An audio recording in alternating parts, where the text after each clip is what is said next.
Welcome to Fantasy Football Today, Dynasty. I am your host, Heath Cummings, joined today by my good friend, Sigmund Bloom. And I use the term good friend a lot on this show, but I always like to remind people at the start of the show, it was about 15 years ago, maybe 16, that Sigmund Bloom opened the door to this wonderful adventure we're on now to me.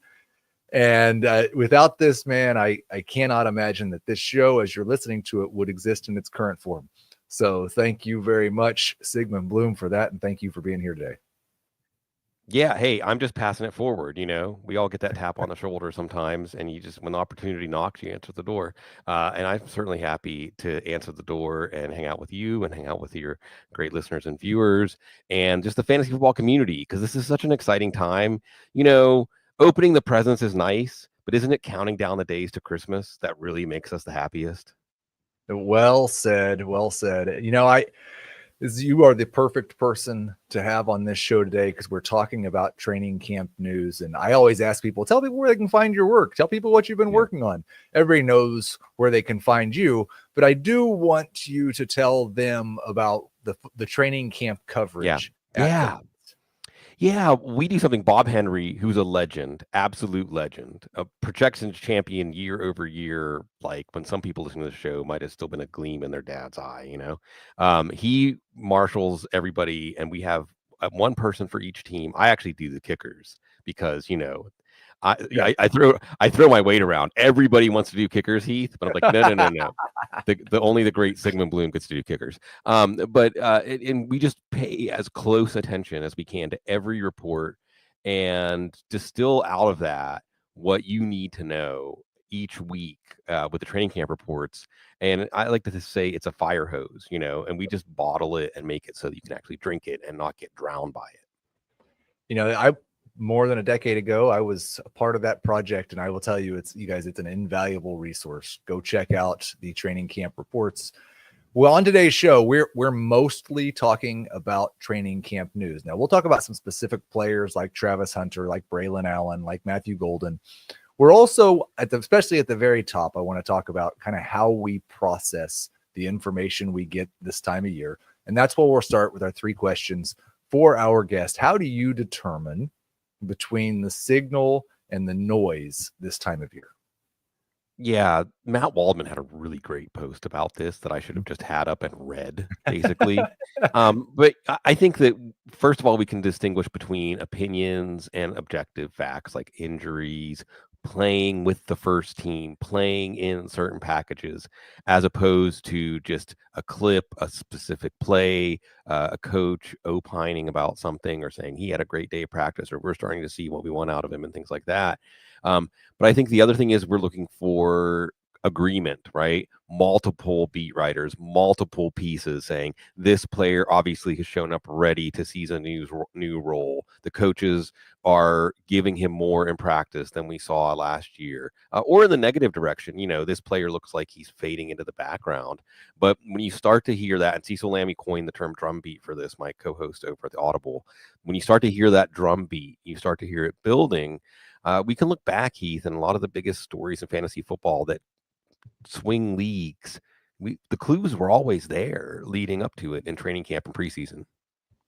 Well, exactly. And we're going to talk more about drum beats after our first break. I do want to now clarify something that I think I've said on this show, or at least maybe on the main FFT, that I stole that phrase from you. I stole it from Cecil Lammey. So thank you for that. Sure. One of many contributions from him to my understanding of the game of football. We've got a lot of guys, especially this first week, that get dinged up. We've got a few big names who are in the middle of contract disputes and holding out or holding in. It's August 1st. Now, on one hand, I hear that and I think, how in the world is it already August? On the other hand, we've still got almost 6 weeks for a lot of these guys until they play a real football game. Is there a certain date that you start actually worrying about some of these holdouts, hold-ins, or minor injuries? I would say it's the second week of the preseason. We used to be the third week of the preseason. So about 2 weeks from now, maybe 3 weeks from now, somewhere in that, conveniently the week that leads up to the 2 biggest fantasy football draft weeks. And I think that we have to treat everything on a case-by-case basis. We have to look at the difference between maintenance or precaution and we tried something and it didn't work, so we're going to try something else. So we have to sift through these things. And I think two of the biggest situations that come to mind right away, obviously the Terry McLaurin thing. And I think we should still be like 95% they're going to figure something out, just because that's how these things go. And often publicly, we hear they're really far apart. We hear that it's irreparable, but it is reparable. And then, the injuries, I would say that 4 come to mind that I think we need to grapple with. I would say that Chris Godwin and Brandon Ayuk, we should just expect to be on the PUP to open the season. And anything less than that is a win. And so we're talking like mid-season until they're close to full speed. Joe Mixon is kind of like I don't know. I don't know if they know. Okay. I think another one that doesn't fall in either one of these categories, it's kind of a holdout, but not really, is Quinshon Judkins. Yeah. And I would say with Quinshon Judkins, if you listen to the tone from the Browns, they're like, whatever, we're ready to go forward without him. I'm not saying they're not going to sign him eventually and he's not going to be part of the team. But as far as your fantasy football draft plans for this year, I would project the backfield without him until we hear otherwise. And then the other injury that I think is more interesting, just because it ripples through to more player values, is Matthew Stafford. Right. And that one is, it was interesting to see Ryan Fitzpatrick say, "Oh, good job getting out of camp, old crusty vet." So it was just interesting to see a fellow former quarterback say, "Oh, this is just like, hey, I don't feel like practicing." But we did hear Sean McVay say he's going to practice after a week, and then we were a little too aggressive. They consulted with the spinal surgeon specialist that works with the team. Probably a disc issue, if I had to guess. Now, we know that Matthew Stafford can grit his teeth and play through anything, but we also hear Devontae Adams saying, like, hey, Jimmy Garoppolo and I got along in Vegas. It wasn't him. So, and maybe the bottom line is, like, if we're talking about a backup quarterback drop-off, the Rams have the least steep of any team, because Jimmy Garoppolo is very experienced, accomplished, and he's a good fit in a highly structured offense. But at the same time, I think we have to at least be open to Matthew Stafford not being himself this year completely, or missing time, or maybe just week 1 comes and they say, remember how it went with the Peyton Manning thing, Heath, where, right up to like week 1, they were like, well, we'll see. Oh yeah, by the way, he has to have spinal fusion surgery. So that's something to watch. I don't have any really good actionable advice on it. I've seen Puka Nacua and Devontae Adams drop down a few spots, which I think is about the most pessimistic we should treat it, because again, I would expect Jimmy Garoppolo to preserve a lot of the value in that pass offense. He's just not going to add the plays outside of structure that Matthew Stafford creates. Excellent. Well said. And I'll just to reiterate what you said on Terry McLaurin. I just tweeted this morning. I actually think the trade request could provide the path to reconciliation here, because finding the team that's going to give Patriots draft capital and the contract that Terry McLaurin reportedly wants right now, he may find out, the Commanders aren't the only team that won't pay me $30 million a year. I should be happy with 27 or something like that. So hopefully they end up back together.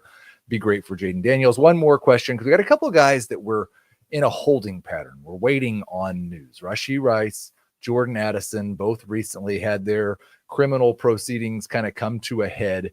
And now we just wait and see, is there going to be a suspension? How long is the suspension is going to be? So how are you viewing those two guys more for this is a Dynasty show, but value in Dynasty is at least somewhat dependent on what they're going to do this year. How are you viewing Rice and Addison at this point?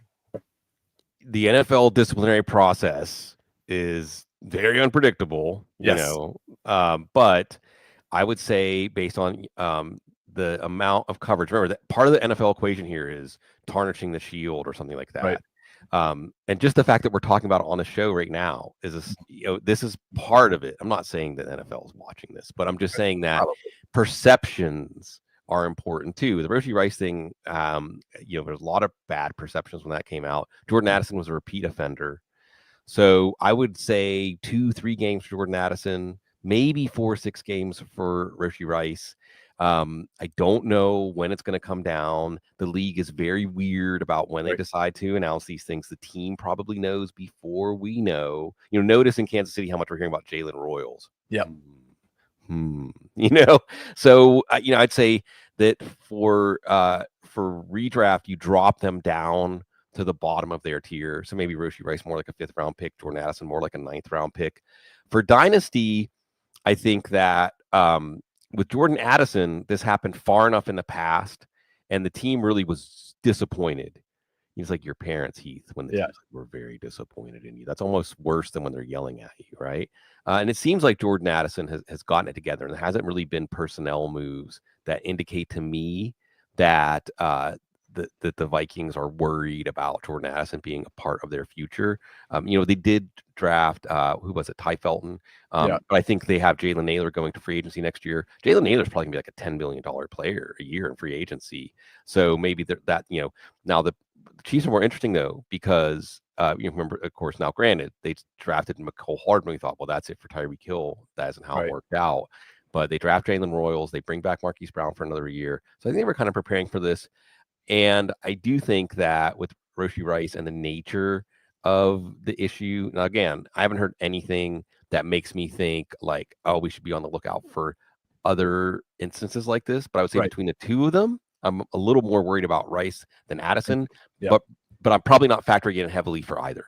Right. Yeah. And I think that the numbers you gave, as of right now in my projections, I basically took 2 games away from Addison and 4 games away from Rice.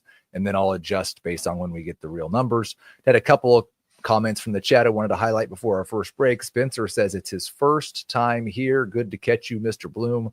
Good to have you here, Spencer. Thank you very much. He also, I didn't realize it was the same guy. He also says he's going to steal your hat. And if there's any opportunity to purchase that hat, there may be many people that want to do that. It's a fantastic hat. Let's take our first break. When we come back, we'll get into some of the news. When you need your sports news all the time, we've got breaking news to bring to you. CBS Sports HQ gives you a snapshot of all the sports that matter to you. When you need your sports in a snap, find it on CBS Sports HQ. Streaming free anywhere you are. Quick programming note. You guys know, you've heard it every show. Our St. Jude Draftathon is in full swing. And on Monday, there were the auction spots for the FFT Dynasty Show League will open up. We've got 2 spots that will be available for auction. Of course, that money all goes to St. Jude. You guys have done a fantastic job supporting that cause already, but I just want to let you know the auction spots open up on Monday. I've got Adam Azer, Jamie Eisenberg, Dan Schneier, Theo Grimminger just agreed to be a part of the league as well. So that should draw some donations. People want to play with Theo. And for those of you, you got a couple spots also. If you can't make a donation, just for anybody who emails, I've received some of those emails. I'm probably not going to make a decision until the auction's over in case one of you who's emailing is also bidding on a spot. But expect that to go down probably in mid-August. Still time to send your email in. Tell us about your favorite moments from the show, about the first time Sig was on and my face hurt from smiling so much. Just let's go back to those times. So you mentioned the drum beats, those things we get consistent reports either throughout the off season or throughout training camp. What are some of the loudest drum beats, in your opinion, of this off season? I think the loudest is Tank Bigsby. And again, context, okay? Because we can take the drum beat in a vacuum, but then we also have to say, when should we be paying the closest attention to these drum beats? And the top of the list, Heath, has to be teams with new coaches, right? Because everything's up for grabs, right? So we already should have been going into Jags camp thinking, well, everything's up for grabs. And you see multiple reports, John Shipley, who I love, longtime friend, saying, hey, Tank Bigsby just had a day where he took over camp. And now I'm talking out of both sides of my mouth when I say that day, I think he had five first team reps, and Travis Etienne had like 3, right? But then you had Gus Logue from Big Cat Country, a lot of great alumni from that site too. I love Jags Twitter. Maybe something about like rooting for the Jags that brings out like the best football minds, because I know this is a Pirates fan. A lot of us love baseball, and it's just enjoy Bailey falter. Well, Anyway, if you with them this long, you probably really love this game. yeah, exactly. And he said when Gus Logue had said, when I first heard that Tank Bigsby was outshining ETN and going to be the running back one for this team, I was skeptical. And then when I went to practice, I realized like, no, I shouldn't be skeptical. Right. So, that framing is important. And the other thing is sometimes we also, confirmation bias isn't bad, Heath. I mean, if you're right, confirmation bias is good. I'm glad you addressed that. Yes. 100%. Yeah. And if you watch Tank Bigsby and Travis Etienne last year, you saw that Bigsby's just better between the tackles. And you already even heard when Liam Cohen dispelled the rumors about Etienne not really liking him. At the same time, there were reports they were using more on jet sweeps, screens, touches out in space, which makes sense, but also is a sign like, hey, this is what we think this guy's good at, because he's looked miscast going all the way back to, this is the Urban Meyer pick, right? So this is ghost of the Urban Meyer era, where I think people see ETN, they remember the hype, he was a first round pick. Then that has no bearing at all with James Gladstone and Liam Cohen. They're going to play the best players or play them the way they think they're going to get the most out of them. And I think Bashal Tootin, when he was drafted, also overshadowed this whole situation because of the Bucky Irving, or for the next Bucky Irving. And Bashal Tootin, it looks like they would like to bring along slow, maybe more like a redshirt year if possible. Now, I'm not saying Tank Bigsby is going to win your league for you, but when you're projecting the Jags backfield now, he has to be the one you project to lead in carries and rushing touchdowns. Yeah, 100%. And another one I wanted to ask you about is not on the list, but I thought when I thought Drumbeat, especially for the entire offseason, it was Jameson Williams. Seems like anybody who talks about the Lions offense is talking about how he's going to be more involved and run different routes. And it sounds like we're seeing a little bit of that in camp. Yeah, the sequel. And it's interesting, too, because John Morton, new offensive coordinator, former wide receiver, really focused in on Jameson Williams, talking about more explosive plays, talking about Jameson Williams mastering the route tree. And other people have been talking about this, too, that, what does this mean for Amon-Ra St. Brown? Should their ADPs be closer, or their dynasty values actually be closer? I think there's an argument, Heath, that is the dynasty show. So let's talk about, we think about values of players changing in this incremental way. Right? That no, it's whiplash. It's inflection points, right? It's a certain week where all of a sudden everyone realizes like, oh, right? So would it be shocking if, say, by week 3 or week 4, Heath, we have Jameson Williams with more dynasty value than Amon-Ra St. Brown? I mean, maybe should we already speculatively be open to that? Go ahead. No, I think open to it. Certainly. Williams has been a steady riser for me this offseason. He's my wide receiver 23 right now in Dynasty. He's still just 24 years old. It would not take very much at all for him to jump into the top 15. St. Brown is still my wide receiver 7 for Dynasty purposes. But my thought has been more, does this just turn into more of a wide receiver centric passing game? And is this bad news for Sam Laporta, who's been pretty reliant on touchdowns? And does he see his target share shrink a little bit? But I think any of those things are possibilities, and we should remain open to them. Yeah, and Laporta was also mentioned specifically by Morton. Laporta's difficult because his first, when a player struggles, especially when we had such high expectations for Laporta in year 2, he was banged up at the beginning of the year. From week 12 on, he was basically the fantasy player we expected him to be. So we'll see. And I mean, there's also a larger thing here where it sounds like things are on track for the Bears, like parenting. Right. Parenting always comes back to coaching. You're doing, this all too well, Heath. That they wanted structure, right? They craved structure. They craved somebody to ride them and to push them to get more out of them. Now, I don't think the Lions are going to lose that culture, but I don't know if tactically what they might lose with Ben Johnson. You hear John Morton saying, and Scotty Montgomery and the receiver saying they just let us do whatever, man. We can just get open, where Ben Johnson's you have to be at this landmark at this point, the whole play falls apart. Do it again. So we'll see if the Lions drop off a little bit. I think we have to, Jared Goff's an interesting variable in this equation. If he's having to react in the moment instead of just do something that he's practiced 1,000 times. So this is just all stuff to be open to. I think that's one of the most important things too. We're taking stands in our drafts, But more than anything, we need to massage our brains to be ready to accept the new reality and understand where the range of outcomes is, and take those first few data points from week 1, week 2, week 3 and say, okay, this is where we're headed in that range of outcomes, instead of just rejecting stuff that disagrees with our takes. And that's where confirmation bias gets into trouble. It's like, well, I didn't expect this, so it must not be valid. Yes. Now, you talked about confirmation bias twice already, and I don't know if I've seen it more evident than in the response to Travis Hunter so far, because people who believed in Travis Hunter's ability to come in and do something that nobody's ever done before see him splitting days between wide receiver and corner and say, see, I told you, he's just going to be the guy that plays all the snaps and is Shohei Ohtani of football, and let's do. And the people who were skeptical of Travis Hunter being a great fantasy wide receiver while also playing defense say, see, he's going to be a halftime player on both. So it has these reports of him like taking full days at wide receiver, full days at corner, has it changed your mind at all? And are you more optimistic or pessimistic about Hunter?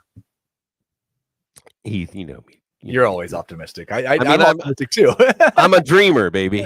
I'm a dreamer, and I think we cannot let our imagination limit the possibilities in this situation. Okay.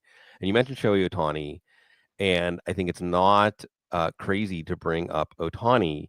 And now maybe if people want to look at Ohtani as an instructive case, right, he got hurt. well, and it took a few years for him to really hit that. Okay. But much in the same way where the idea is doing something that nobody could imagine was possible before they did it. If you're looking for signs of that, I think you don't focus on how many snaps he can play on offense, how many snaps he can play on defense. Okay. Here's what you want to focus on. The Jags are clearly preparing him to play both sides. Right. Okay. And I don't think they're preparing him to play both sides just in passing down situations.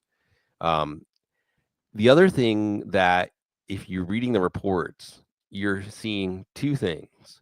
Number one, whether he's on offense or defense, everybody watching is saying he did something today that was just wow. Right. Okay. Like everybody watching is like, Travis Hunter did something today. Like almost they're almost saying it like it's routine, right? Like it's routine. He did something extraordinary. By the way, Travis Hunter did something else extraordinary in practice today.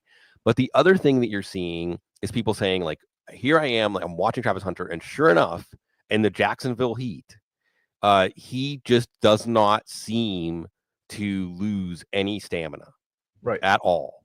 We're watching the other players, and we're watching Travis Hunter, and the dude is just built different. And part of that's his disposition and personality. I want to point out while we're on a Travis Hunter topic that he said he's teaching Trevor Lawrence dance moves. Isn't that a perfect metaphor for what Trevor Lawrence needs right now?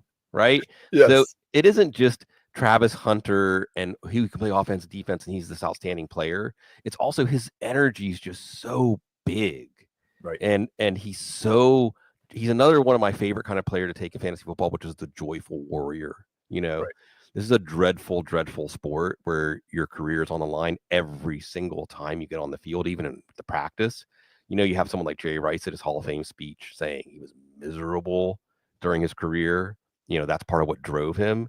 But when you see Travis Hunter and you see that what the wind of his sails is just joy, I don't, again, it's your one time around maybe here on earth. Like, don't let your imagination be limited by pessimism or by what has happened before. We've seen a lot of things maybe that we didn't contemplate what happened before that are negative. Let's really lean into this positive one.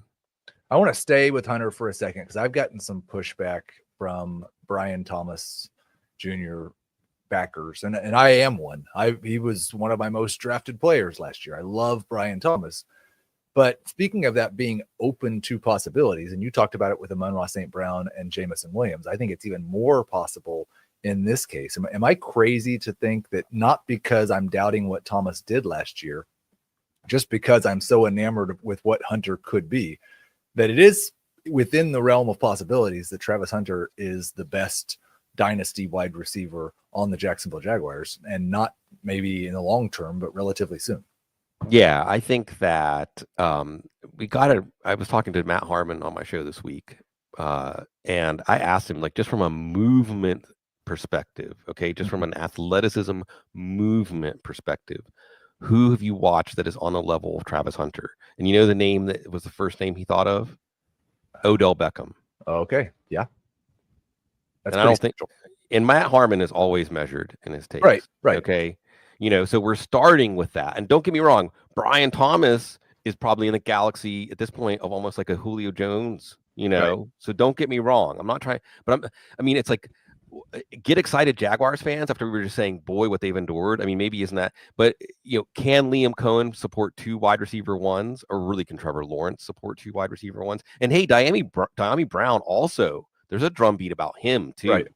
So maybe with this all is leading back to like Trevor Lawrence, and then maybe that can open up things for the running game, because the offensive line is the other potential weak link here. They don't have Tampa Bay's offensive line, so it might not happen as fast, but absolutely. And you could also have a symbiotic thing here with Thomas and Hunter, where they open things up for each other, like Higgins and Chase, right?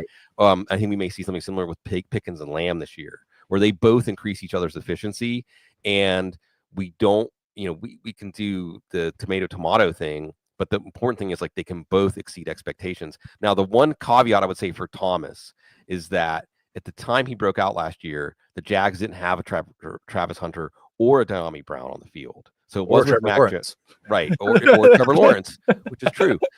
So who you hope those things balance out. But bottom line is like, be excited to take Travis Hunter at ADP. Be excited to take Trevor Lawrence, and be excited to watch this Jags offense this year. So we have had a lot of positive reports on Braelon Allen. I believe this is the second training camp in a row that we've had a lot of positive reports on Braelon Allen. And the response to this has been very mixed. Either it's LOL, no, you guys forgot how good Breece Hall is, there's no chance that Braelon Allen matters, or it's, man, Breece Hall is a bust. And I've kind of viewed this from the perspective of, this is a Lions offensive system, or adjacent, at least, coming to the Jets. And their number 2 wide receiver is Josh Reynolds. So there's no reason no shade to Josh Reynolds, other than the fact that I drafted him in all of my rookie drafts way too long ago, and it didn't work out. But I think both of these guys could be good values. What's your reaction to the positive Allen reports? You have to take it seriously, first of all. And again, why? Because we're starting off at a point where Aaron and Glenn said we're going to use all 3 running backs. Right. You also had Breece Hall, I think, hoping for a trade going into draft. I mean, it was kind of cryptic because of social media. And Breece Hall saying recently, I'm not going to get an extension, which is we knew. But so we already had going into this, they're not going to treat Breece Hall as an incumbent starter, which he wasn't really treated like last year under the previous staff. He wasn't this clear feature back, I think you had to be moving Braelon Allen down. Now, Breece Hall was already hanging around the late 3rd round, or in your dynasty perspective, he was already a player that was well down from his value a year ago, but there's enough of belief in just his pure wattage talent that people aren't going to just move on from him. I think this is let me put it this way. If you've always wanted Breece Hall on your dynasty team, this is the moment. Or perhaps maybe after week 1 or week 2, when they have close to an even split. So you have potentially a second stop. At that point, I don't think his value would get much lower unless he got released or something. But he's still going to stay around the 3rd, 4th round of redraft leagues, because there's going to be somebody in your league that's like the LLL. No, Breece Hall is that good. But you did mention the Josh Reynolds thing is interesting. I don't know if it was you, maybe it was you, Heath, that said both of these guys can outperform ADP, because if Josh Reynolds is the wide receiver too, then Breece Hall can still catch like 60, 70 balls in this offense and be one of the main receiving options. And Braelon Allen can be that guy. The last thing I'll add to this is that Braelon Allen is like an athletic wonder, Mm-hmm. So he should stand out in a practice setting. We didn't quite see him stand out as much during games. So I think going into the season, they might be thinking Braelon Allen 1B, but we'll see if it carries over into the season, because we saw him start kind of hot last year, and then by the end of the season, he was considered level with Isaiah Davis. And I do think that Allen is one of those players that, while his value has definitely increased in the last month in terms of dynasty, he still is somebody that somebody maybe had on their bench and thought, you know what, I'm going to sell high here. I can get a future second for him and I'll feel great about it. And if I was a contender and a running back needy team, that's probably the type of deal I'd be looking to make, because there is some real opportunity for a pop. When you talk about training camp reports and specifically off-season reports, Luther Burden's off-season has been such a roller coaster. He got like 2 practices in and he was playing the slot in Ben Johnson's offense and everybody loved him. Then he missed way too much time. Ben Johnson complained about it. He got back to practice. He gets yelled at and pulled out of a drill. Everybody says he's done. And then apparently yesterday he was the star of training camp. How are you riding this Luther Burden roller coaster? Are we just to the moon now? Maybe not the moon, but we're on the launch pad, you know. Matt Harmon, again, I'll invoke, saying that, hey, we were happy when he landed in Chicago, Luther Burden, because we thought he needed a coach that was going to focus on the details and really bring out the best in him. And that's what we're getting now. So don't be surprised that Ben Johnson is riding him. By the way, as an aside, I've said this before. I think this is hilarious that Ben Johnson's like this offensive whiz, right? He like, you know, he's figured out like math equations that no one else has figured out. What's his special secret sauce? He's a hard ass. He rides them. Right. Like the most old school football thing. Like that's the big secret, you know? But anyway, so I think there's still something that, I mean, you wonder, like, this offense with Caleb Williams, and I think the pie can get bigger, and it sounds like Caleb Williams is bought in. It sounds like everyone's buying in. But you wonder, you know, how can, out of DJ Moore and Luther Burden and Colston Loveland and Rome Odunze, you know, they can't all exceed ADP. Right. So you have to kind of pick and choose. And I still think that Rome Odunze is the one that is likely emerging as the one. Rome Odunze is the one that Ben Johnson, I think, points at, says like, that's the way we want you to practice. That's the way we want you to play. So I think he's the guy that has the most chance to increase his value out of the gate. And I think the guy that has the chance for us to go, oh, and all of a sudden we're seeing him like 5-10 spots lower in Dynasty than we are before week 1 is DJ Moore. Yep. Where you can say, oh, they're lining up in the backfield. If you watched him in Maryland, he actually had like some running back to his game. But that almost seems to me like, well, you're not going to be seeing as many targets. So how can we keep you involved? So I do think if you like Luther Burden, like everything's back on track, like we talked about. But this is an interesting puzzle as optimism abounds, but not everybody can hit their optimistic peak. Yeah, Moore is definitely the one I'm most concerned about and has been sliding a little bit over the last couple of months for me. Another rookie wide receiver getting a lot of buzz, Matthew Golden. This was a guy I liked a lot coming into the draft, coming out of the draft. I kind of took the view that the Packers finally took a wide receiver in round 1. They had a roster full of wide receiver 2s. They'd like for Matthew Golden to go be a wide receiver 1 on this team. And I get a lot of pushback that Matt LaFleur just doesn't do that. Do they finally have a wide receiver 1? I think they do tactically. I think they do in the sense that he can distort defenses. And I'm really excited. By the way, one of the other things under the radar is that they're saying it looks like Christian Watson's ahead of schedule. Yeah. So, you know, we may get, and this is, if you're in on Jordan Love, this should make you excited because we may get maybe like half of a season where Christian Watson is close to full speed and they can deploy Watson and Golden outside. And really, I mean, here's the bottom line. Are we looking at the NFC North becoming an offensive shootout division when you look at the changes all these teams are making and the direction all these offenses are heading? But I think that you remember Sammy Watkins sometimes where his value to the team wasn't the targets that he got, but it was how he opened things up for everybody else. I wonder if Matthew Golden's going to be like that. And I feel contractually obligated to myself. I make contracts with myself. I'm that kind of person. That anytime we're talking about the Packers passing game, I have to mention Tucker Kraft. Yes. I think that Tucker Kraft, we may be considering him in the galaxy of George Kittle within a couple of weeks. So your Dynasty folks out there, overpay for Tucker Kraft right now. One of the things I'm going to say is one of those adages, like in Dynasty leagues and Dynasty trades, something that looks like an overpay once they start to play looks like a massive value, and something that looks like, oh, I got this great value trade within a couple of weeks of the season starting, you will wish you never made it. You'll be happy to know that was not the first time in the last month that Tucker Kraft and George Kittle's name have been said in the same sentence on this very program. So we are definitely in lockstep on that one. He's my tight end 8 in Dynasty, and I agree. Go overpay for Tucker Kraft. There's one more team whose wide receivers I want to talk about, and I will admit you're the optimist. Yeah. I am sometimes an optimist. I've had a really hard time getting optimistic about the Patriots passing game and specifically the Patriots wide receivers. Demario Douglas is somebody I like a lot and have been above consensus on for a long time. And he seems to have claimed that coveted Josh McDaniels slot role, which is great. Stephon Diggs way ahead in his recovery from the ACL of what we expected. Kyle Williams is in a battle with a couple of guys for that X spot, but he at least flashes occasionally. Is there anybody like 31-year-old wide receiver coming off of an ACL, generally in Dynasty, like there's two teams in the whole league who should want to have him on their team. Yeah. And Douglas has not shown the actual fantasy upside other than he can help a team, kind of like you talked about maybe with Matthew Golden in a different type of way. Is there anybody in Dynasty on this Patriots wide receiver core that you're actually excited about? I mean, I think Douglas is still a really interesting guy. And I debated between Bigsby and Douglas as the loudest drumbeat because Douglas also had the drumbeat all through the offseason. Yeah. And also its chemistry with Drake May. Now, I do think that Douglas probably won't lead the team in targets, but he'll be close to Stephon Diggs, and he'll probably get more short intermediate targets, and he may be rivaling him for the lead in receptions.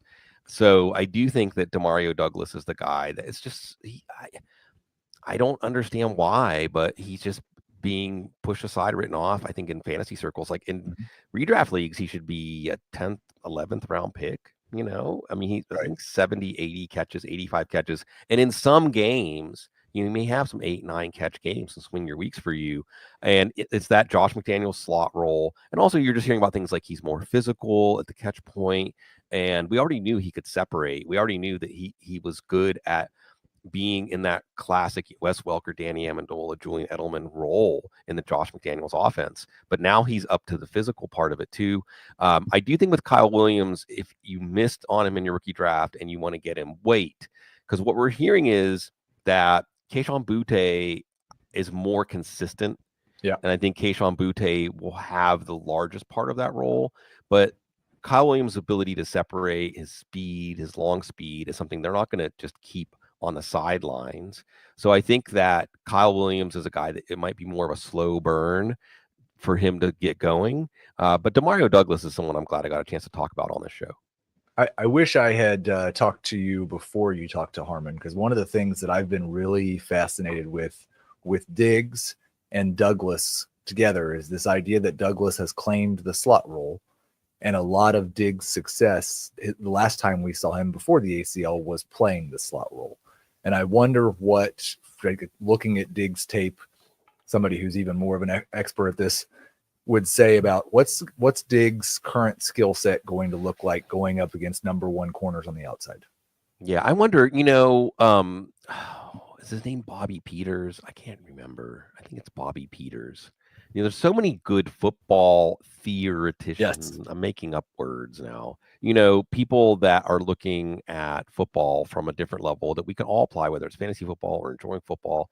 And the term that came up that's really interesting to me, Heath, is cluster formations. Mm-hmm. So we're used to the idea of bunch formations, but a cluster formation is a little more amorphous, where the receivers are maybe within 4 or 5 yards from each other. They might be motioning into it, and what it presents to the defense is if you're playing man, you're not quite exactly sure how to stick to your guy. If you're playing zone, you're not really sure how the pattern matching is going to go. So it's hard to diagnose for the defense, and it creates a little more chaos. Because I think the key, this is me just making stuff up, but that's what we're doing, right? I think the key with like slot versus some of these more static wide receiver roles is the slot gets the two-way go. The slot gets to operate often against a smaller corner, and can even get into mismatches with like a nickel back kind of. But if we're doing these cluster formations, doesn't that kind of create more than one receiver who has that freedom at the line and almost an interchangeable sense of because it also creates more opportunities for picks and rubs and things like that. So I wonder, and I think Josh McDaniels is going to be on the forefront of stuff like this. I wonder if we're going to see a new era in wide receiver where the role isn't going to be as rigid as we thought, because offenses are going to try to create these formations where the way the wide receivers line up doesn't really declare anything to the defense. I think for Diggs, people rostering Diggs, that certainly has to be the hope. We're going to take our second break.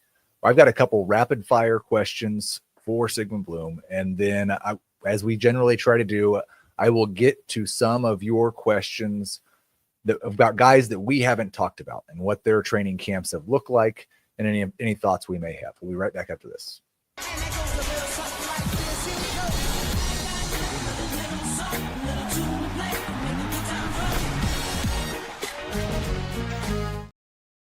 So we've got a couple of quarterback battles that could have far-reaching implications for the players on their teams, but also one in Indianapolis where if one guy wins it, he might be a fantasy starter half the time. So Anthony Richardson, I had kind of given up on him mid-summer when they were talking about wanting consistency out of their quarterback, but now it seems like he may be back in the driver's seat. Just real quick, how many games does he start this year? You got to know this.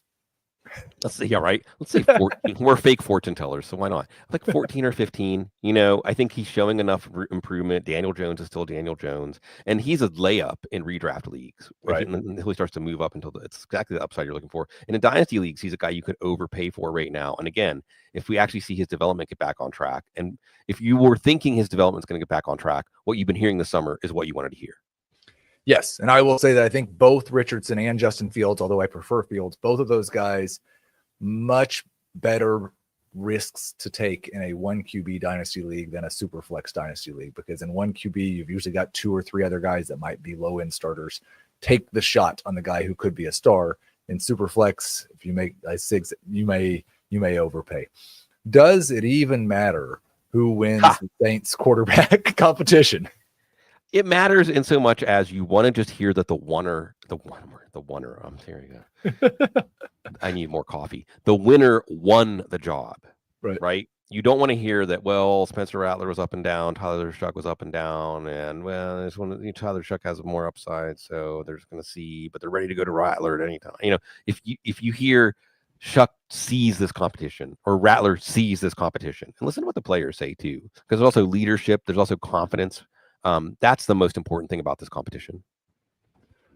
Who you mentioned this battle earlier in the year, and I think you're right. A lot of people acting like, well, Quinshon Judkins is going to miss 6 games at the start of the year, going to be fine. I have no idea when he's going to sign, whether he'll be on the exempt list or when he's going to play football in the NFL. So who leads the Browns in rush attempts this year? Probably Dylan Sampson.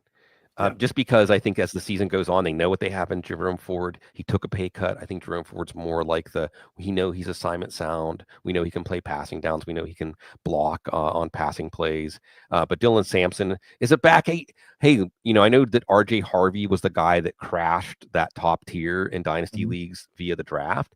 But before the draft, Dylan Sampson was a guy that was at the top of the odds to do that.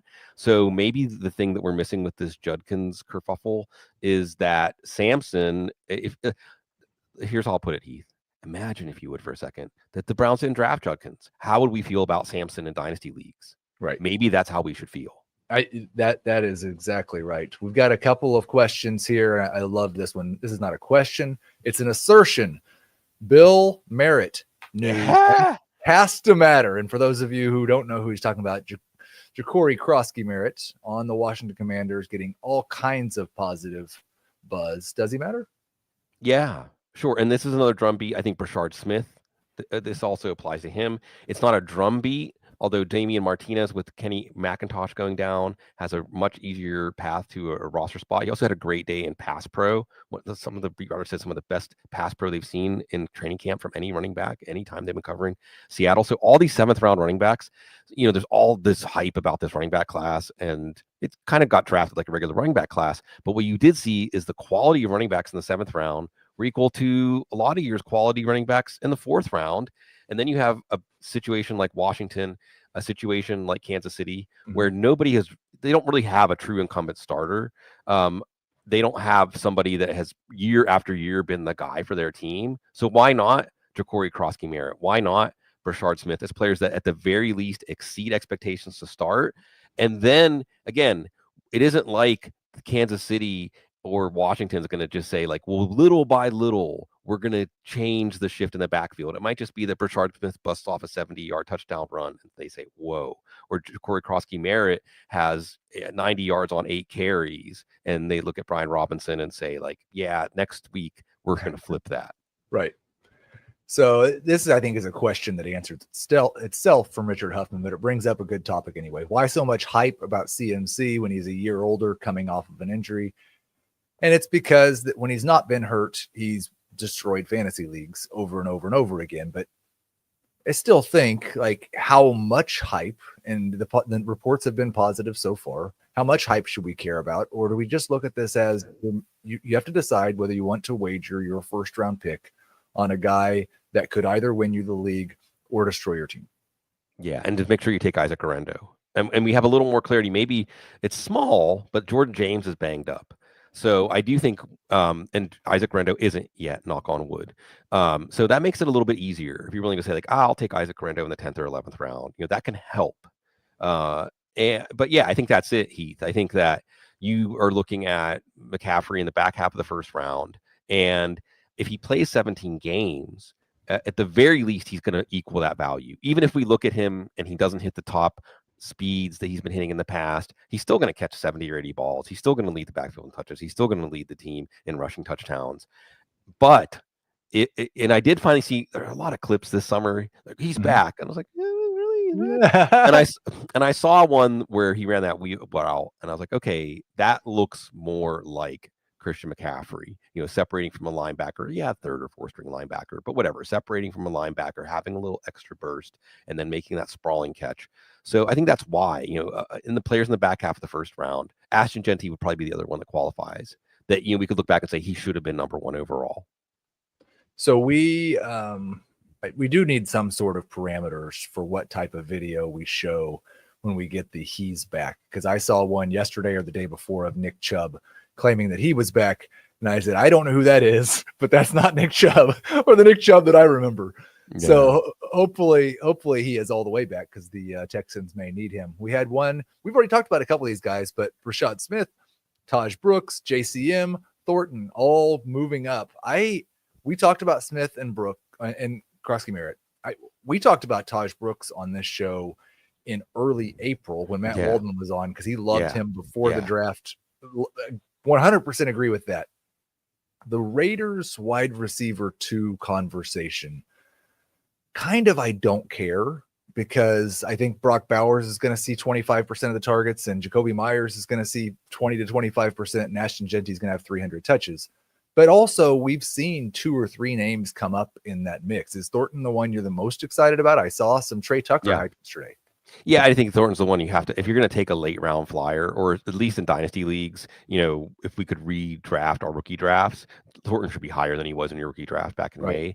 Part of it was, and I want to shout out Greg Branos at Coach Speak Index. If you're not checking out Coach Speak Index, you're missing a lot. Again, that breadcrumb trail to the biggest stories in fantasy football through Coach Speak.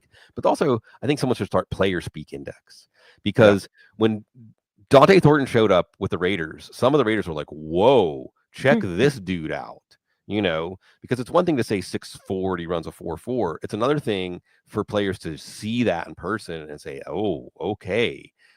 Yeah. And I think the bottom line here is, like, you're right.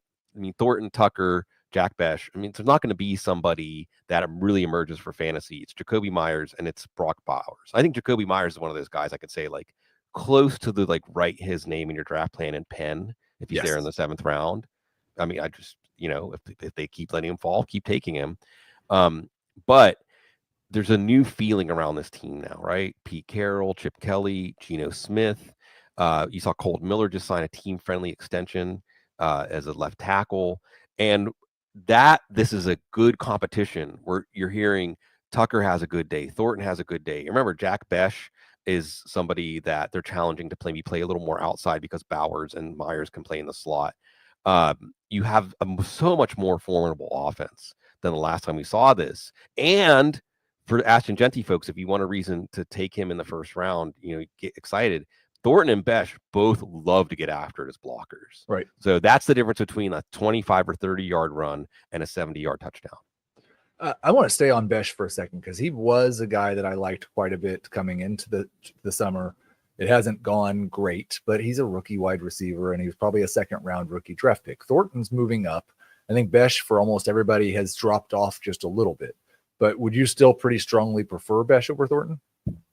I mean, the amount of strong, I liked Besh a lot. I have Besh on most of my dynasty teams. I saw him falling to like the early second. Yeah. And I had him on a par with the guys going in the late first. So I was often even trading out of the late first into the early second and just taking Jack Besh at like 2-3 or 2-4, because I think he's the kind of player that easily projects as a 70, 80, 85 catch guy. Just so good at all the little things and underrated after the catch. But where the gap is getting smaller is Thornton moving up. Right. And Thornton also with that big play profile. But yeah, I'm not moving on from Jack Besh. And again, what's the real background story here? The Raiders could be the most improved offense in the league. Love it. We got a question about Jaden Higgins, another guy who was in that Jack Besh range in rookie drafts, and he's got Nico Collins there. And I've had a couple people on this show say, he's kind of like a poor man's Nico Collins in terms of what he is as a prospect. Christian Kirk's also there in the slot. I haven't seen a lot of positive or negative reports on Jaden Higgins. It's been pretty quiet. But what are your feelings on Jaden Higgins? He is a player, I think, with a limited ceiling in fantasy. Like, you're right. I had Besh ahead of Higgins. I think he is a player that projects more as, big yards per catch, maybe some touchdowns. Now Nico Collins didn't have this well-refined skill set when he came out of Michigan. But he had, I think, better athletic tools to work with. And the other thing is, at least for this year, so Higgins is going to play a player, I think, that's not going to get out of the gate really hot because the Texans, I think they're still experimenting with offensive line combinations. They're saying like, we'll see, the combination will emerge as we go through training camp. Right. I mean, that tells me September is going to be extended preseason for them. They start out with the Rams. That's your defense to take, by the way. That's your defense because I've been telling everybody the Cardinals because they play the Saints in week 1. That's a good. That one's good too. That's a good one too. And we'll see. But the Texans, I think, the offensive line woes are going to bleed over. And you mentioned Christian Kirk. He's the interesting guy who I think is being overlooked because you're going to have to rely on a more short passing. Also, if there's no a credible running game, I mean, in general, it might just be like, tough, and just hope that C.J. Stroud gets through the first month of the season without being too banged up. Hold that thought, because we had a couple of comments earlier when we were talking about a couple of the quarterback battles, and the same guy, G, says, avoid all Colts. And then shortly after that, he says, avoid all Saints. And I don't remember who used to write it, and maybe it's going to be written this year also, but there was always an article at Footballguys that was, I think it was titled eloquently, Avoid the Suck. Yeah. And just talk about like the worst offenses in the NFL. Yeah. You might do well to just not draft any players from those teams. I can get on board with that with the Saints, except for a pass catching running back like Alvin Kamara. I'm more optimistic about the Colts, but are there any teams that you just feel like, man, none of these guys are going to be worth it? Yeah. Well, and again, really quickly on the Saints, I think, is it already priced in the potential? It is. I mean, if Chris Olave is going in the 6th round and Alvin Kamara, who was worth about a 2nd, 3rd round picks going in the 4th round, and Rashid Shaheed, who maybe that's who you should be most optimistic about. Yes. He's falling to like the 12th, 13th round. And he was on his way to a breakout season last year before he got hurt. And from all indications, it's not affecting him at all this year. So it's already priced in, right? The fantasy hive mind is already saying we expect this to be one of the worst offenses. I think the Texans apply this conversation better because it's more like who comes in so far below expectations. And it was David Dodds, who founded the company with Joe Bryant, who's a true genius. I'm not going to throw that word around. He needed to put graphite on his Rubik's cubes because the cube didn't turn as fast as his brain did. He could do a Rubik's cube in about like 22 seconds. A true genius. David I've never Dodds, done a Rubik's cube myself, so What I don't know if how much this one actually matters, but I do have a super tight end premium league where I have both of them. So did they talk about the Cincy tight end room? Noah Fant signing with the Bengals. Noah Fant is a perfect guy that Matt Waldman always talks about, how traits don't always turn into good football players, and they have not really for him. I think this is more of an insurance plan than somebody that's going to impact Mike Gesicki, and I don't think Mike Gesicki is going to be a top 12 tight end, whether Fant's there or not. But how do you think that this Noah Fant signing really matters that much for the target share in Cincinnati? Not really. Max Toscano, who does really great, more of that talk about like just the big picture of football. And then Matt Schauf, who's an old timer from the fantasy circles like me. Matt Schauf put it really well. He's like, they don't play the same position. Mike Gesicki is more like an oversized slot. Fant can play in line, but he can't block defensive ends. So he's got a more narrow role. Eric All going down, I think, hurt some of their plans for how the tight end position was going to develop. They still have Drew Sample, who's a good blocking tight end. I think they still have Tanner Hudson, who can do some stuff in the receiving game. So I think the bottom line is they're going to play a lot of two tight end. If you liked Mike Gesicki, why? No, not really. If you liked Mike Gesicki, I think that you shouldn't get off of him, but I think that Noah Fant is going to play like 20% of the snaps. I know you had a tweet about this, so I'm going to pull this one up too. Any news on the Cowboys running back camp buzz? I think you said there's only one player that you'd be drafting from this backfield. Yeah, and I mean, maybe I would soften that a little bit and say, well, Miles Sanders in deeper leagues might have some flex emergency value. But remember, the bye weeks don't kick in. So I think you might see Miles Sanders, don't draft Javonte Williams. Maybe that's the most actionable advice here. But Jalen Blue, you saw a pretty well-placed item that they were disappointed with his approach to the game. And now you're hearing, now they're not disappointed. And we all knew that he was going to be the one with the best quickness and burst. You saw Brian Schottenheimer say he compared him to Darren Sproles. He didn't say that lightly. I don't think he's Darren Sproles, but I think that he can provide enough juice that he secures a role in the backfield. Miles Sanders is probably the best all-around back that they have. I think Phil Moffa at this point is like practice squad material, maybe like goal line specialist or something. But to me, this all spells out, Heath, it's a Dak Prescott year, which means it's a CeeDee Lamb year, which means it's George Pickens year, Jake Ferguson year. I've come more and more around on that. It's funny. He's had some super high volume stretches in his career. Dak has as a passer, but he's never had 600 pass attempts, 596, 590 in 3 seasons. I think if Dak plays 17 games, we're going well over 600 pass attempts.